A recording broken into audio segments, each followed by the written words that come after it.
اعوذ باللہ من الشیطان الرجیم بسم اللہ الرحمن الرحیم السلام علیکم ورحمۃ اللہ وبرکاتہ۔ اس کرۂ ارض پر رہنے والی کوئی بھی مخلوق ہے، چاہے وہ انسان ہے یا پھر آبی جاندار ہے کوئی، یا پھر پرندوں کی نسل میں سے ہے، یعنی کہ میرا مطلب ہے بات کرنے کا کوئی بھی مخلوق ہے نا، اس کا جو رازق ہے وہ صرف ایک ہی خدا ہے۔ یہ اہل کتاب تو بخوبی جانتے ہیں، کیونکہ ان کی ہر کی جو بھی کتاب ہے، چاہے بائبل ہو، توریت ہو، زبور ہو یا قرآن پاک ہو، سب میں یہ موجود ہے کہ آپ کا رازق جو ہے نا، ہر خدا کی مخلوق کا جو رازق ہے وہ ایک رب ہے، یعنی کہ جو اس کائنات کے سے کرۂ پر رہنے والی جتنی بھی مخلوق ہے اس کا جو رازق ہے وہ رب، یعنی کہ رزق وہی دیتا ہے۔ رزق کی کوئی بھی شکل ہو، چاہے اس کی شکل بہت سی مختلف شکلیں ہیں، جیسے پانی بھی ایک رزق ہے، روشنی بھی ایک رزق ہے، آکسیجن بھی ایک رزق ہے۔ اس کے علاوہ ہم تو اکثریت جو مسلمان ہیں یا اکثریت انسان تو ہم دولت کو ہی رزق سمجھتے ہیں، لیکن ہر وہ چیز ہو جو مطلب کہ یہ قدرت مہیا کرتی ہے، خدا کی یہ قدرت، یہ خدا کے حکم سے مہیا کرتی ہے ہمیں، چاہے وہ روشنی ہو، بارش ہو، آکسیجن ہو، مطلب ایسی چیز آپ کو پتہ ہے کہ ان چیزوں کی وجہ سے ہمیں مطلب فصلیں مہیا ہوتی ہیں، جس سے ہم مطلب کہ بہت سی ایسی فصلیں، بہت سی قسم کی فصلیں ہیں جو اگائی جاتی ہیں، وہ خدا کی طرف سے ہی ہے، وہ مطلب کہ ایک قسم کا رزق ہی ہے۔ اس کے علاوہ بے شک اس میں کوئی شک نہیں کہ رزق کی بہت سی اقسام ہے، لیکن جو ہے نا جو علم ہے، جو مطلب کہ آپ کو پتہ ہے علم بھی جو ہے یہ وہی ہوتا ہے انسان کے تصور میں جنم لیتا ہے۔ یہ علم کوئی بھی مطلب اب جتنی بھی چیزیں مرد وجود میں آئی ہیں یا تخلیق ہوئی ہیں، وہ پہلے مطلب ایک تصور جنم لی ہے، مطلب ایک سوچ میں، کسی بھی انسان کی سوچ میں ایک تصور کے طور پر اس نے مطلب کہ جنم لیا، اس کے بعد وہ مطلب ایک اس کی شکل بنائی گئی ہے، چاہے کوئی بھی چیز ہو، چاہے کمپیوٹر ہو، موبائل ہو، یا پھر یہ کوئی جہاز وغیرہ ہو، کوئی بھی چیز ہو۔ تو یہ ہے کہ آپ جانتے ہیں کہ مطلب کہ جو علم ہے یہ بھی کہ رزق کی بڑی بہترین شکل ہے، اور یہ جو علم ہے ایسی بات نہیں ہے کہ یہ مطلب کہ صرف مطلب جو مطلب کہ اہل کتاب ہے یا پھر مسلمانوں کے لیے ہے، یا غیر مسلم جو ہیں، یا پھر یہ ہے کہ جو مطلب خدا کو نہیں مانتا اس کے لیے نہیں ہے، ایسی بات نہیں ہے۔ جو رزق اس کو راز پر ہے، آپ دیکھ لیں گے کہ کسی کے پاس عقل ہے، کسی کے پاس شعور ہے، کسی کے پاس نہیں ہے، اس کے لیے بھی رزق ہے، چاہے کوئی مطلب بولتا ہے نہیں بولتا، چاہے مطلب کوئی دوسری مخلوق ہے، سوچنے اور سمجھنے والا صرف ایک بہترین عقل کا مالک تو انسان ہی ہے، لیکن یہ جانتا ہے انسان، لیکن دوسری مخلوق کو بھی رزق وہی عطا کرتا ہے۔ لیکن یہ جو علم کا رزق ہے یہ صرف ایک انسان کے حصے میں آیا ہے، اور اس انسان اس سے جو ہے انسان نے فائدہ اٹھایا۔ آپ دیکھ لیں کہ بہت سی چیزیں جن کا وجود ملا ہے، جو تخلیق ہوئی ہیں، وہ صرف علم کی وجہ سے تخلیق ہوئی ہیں۔ اور اس کا یہ مطلب نہیں ہے کہ مطلب کہ جو لوگ بہت زیادہ تعلیم یافتہ ہیں، یا پھر یہ ہے جن کے پاس بہت زیادہ یونیورسٹیاں یا تعلیمی ادارے ہیں، یہ ان کو علم ملے گا، یا پھر یہ ہے کہ جو خدا کو بہت زیادہ مانتا ہے، صرف علم جو ہے اس کو ہی مطلب اسی کے اوپر الہام ہوگا۔ ایسی بات نہیں، خدا نے وعدہ کیا ہے رزق کا ہر اس مخلوق کے لیے، کوئی اس کو مانے یا نہ مانے۔ تو اسی طرح یہ جو علم ہے، آپ دیکھ لیں ماضی میں جتنے بھی مطلب کہ سائنسدان تھے، چاہے مسلمان تھے یا غیر مسلم تھے،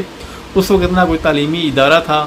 نہ کوئی مطلب کہ کوئی ایسی کتابیں تھیں، لیکن اس کے باوجود بھی ان کو جو ہے نا یہ علم ملا، انہوں نے کوشش کی اور خود کو اس قابل بنایا کہ وہ مطلب اس علم کو حاصل کر سکے،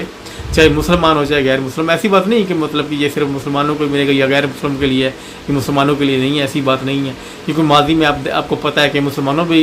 میں بہت زیادہ سائنسدان گزرے ہیں، اور غیر مسلموں میں بھی سائنسدان گزرے ہیں، ایسی بات نہیں ہے، تخلیق کار گزرے ہیں، فلاسفر گزرے ہیں۔ لیکن یہ بدقسمتی ہے کہ ہم جو مطلب کہ اکثریت مسلمان ہیں، آج ہم نے خود کو اس قابل نہیں بنایا، کیونکہ یہ جو الہام ہوتا ہے، جو انسان، ایسی بات نہیں کہ آپ نے کوئی پڑھا ہے تو آپ کو الہام ہوگا، آپ کو انسان کو اس قابل بنانا پڑتا ہے، خود کو وہ خود کو اس قابل بنائے گا تو پھر یہ الہام ہوگا، ورنہ ایسے الہام نہیں ہوگا۔ یہ تو میں آپ کو پتا ہوں کہ یہ جو تخلیق شدہ جو علم ہوتا ہے یہ مطلب کہ الہام ہوتا ہے، اور یہ عام سوچ پر نہیں ہوتا۔ اس میں کوئی شک نہیں کہ ہر انسان کو عقل دے کر بھیجا گیا ہے، ہر کے انسان کے پاس عقل ہے، ہر انسان سوچتا سمجھتا ہے، لیکن یہ جو چند ایسے لوگ ہوتے ہیں جو خود کو اس قابل بنا لیتے ہیں، پھر ان کو یہ علم الہام ہوتا ہے، کیونکہ انسان کو خود اس قابل بنانا پڑتا ہے کہ اس کو مطلب وہ علم ملے، جس سے چیزوں کو وجود ملے، پھر یہ چیزیں تخلیق ہوں۔ لیکن ہم جو مطلب کہ ماضی میں بہت سے ایسے مسلمانوں نے خود کو اس قابل بنایا، ان کے اوپر آپ کو پتہ ہے الہام ہوا، بہت سے ایسے سائنسدان گزرے ہیں، فلاسفر گزرے ہیں، تاریخ کے تخلیق کار گزرے ہیں، لیکن آج کے دور میں مطلب کتنی صدیاں گزر گئی ہیں، کوئی مطلب کہ بڑا نام سامنے نہیں آ سکا، نہ کوئی تخلیق کار میں، نہ کوئی کسی سائنسدان میں، یعنی کہ نہ کوئی سائنسدان ہے، کیونکہ یہ آپ کو پتہ ہے کہ یہ جو تخلیقی علم ہے اس کو میں الہامی علم کہتا ہوں، چاہے وہ انسان کے ایسی میں وہ مطلب کہ وہ تشبیہ پیغمبروں کے ساتھ نہیں دے رہا، وہ تو الگ ایک کنسیپٹ ہے، مطلب کہ وہ فرشتوں کے ذریعے یہ ایک علم ہوتا ہے جو مطلب کہ خدا نے حکم دے رکھا ہے اس قدرت کو، اس کائنات کو، کہ جو مطلب کہ ہمارے اوپر ایسی ایسی چیزیں مطلب جس کا نزول ہوتا ہے، چاہے وہ روشنی ہو یا پھر ہوا ہو، آکسیجن ہو، تو علم بھی اسی طرح ہی ہے، یہ اسی قدرت کو یہ خدا کے حکم سے یہ جو ہے ہماری رہنمائی کرتی ہے اس علم کے ذریعے، اور علم کا نزول ہوتا ہے تو ہمارے اندر انسان کے اندر تصور جنم لیتا ہے۔ تو اس لیے یہ ہے کہ انسان کو، کوئی بھی انسان ہو، کسی بھی مذہب کا، کوئی کسی مذہب کو مانے یا نہ مانے، وہ اگر خود کو اس قابل سمجھتا ہے، وہ خود کو اس قابل بناتا ہے، تو پھر اس کے اوپر یہ علم الہام ہوتا ہے۔ تو ایسی بات نہیں ہے کہ مطلب آپ خدا کو مانتے ہیں تو صرف یہ علم آپ کے لیے، ہاں یہ ہر ایک اس انسان کے لیے جو کوئی مانے یا نہ مانے، لیکن یہ ہے کہ انسان، کیونکہ رزق کا وعدہ ہے خدا کا ہر انسان کے لیے، ہر مخلوق کے لیے، تو اس لیے یہ ہے کہ ہمیں کوشش کرنی چاہیے، خود کو اس قابل ضرور بنانا چاہیے کہ ہم مطلب کہ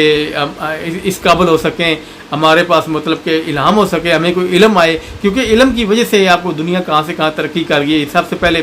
علم نے تصور میں علم نے جنم لیا ہے، تو اس کے بعد چیزیں تخلیق ہوئی ہیں، تو اسی چیزوں کی وجہ سے آپ دنیا مطلب کہ کوئی بھی چیز ہو، چاہے موبائل ہو، کمپیوٹر ہو، یا پھر پہیہ تخلیق ہوا تھا، اس کے بہت سی ایسی چیزیں، بہت سی ایسی مطلب جیسے کپڑے ہیں، جوتے ہیں، بہت سی ایسی چیزیں تخلیق ہوئی ہیں، تو وہ سب سے پہلے تصور کے اندر، انسان کی سوچ کے اندر ایک تصور نے جنم لیا ہے، وہ تصور جو ہوتا ہے وہ علم ہی ہوتا ہے، وہ نالج ہی ہوتا ہے، تو وہ انسان اس قابل بنائے گا تو پھر وہ علم جو ہے اس کو الہام ہوگا۔ تو اس کے لیے یہ ہے کہ ہمیں کوشش کرنی چاہیے، ہمیں عقل دی گئی ہے اور ہم خود کو مطلب اس معیار تک لے جائیں کہ ہمیں الہام ہو سکے، ہمیں وہ علم نصیب ہو، وہ علم میسر ہو، جس سے یہ ہے کہ ہمارے اندر بھی کوئی مطلب جتنے بھی مسلمان ہیں، اور یہ ہے کہ وہ ترقی نہیں ہو رہی مسلمانوں کے اندر، اور خاص طور پر میں تو یہ نہیں کہہ رہا کہ علم صرف یہ ہے کہ صرف وہ ہر ایک کسی ایک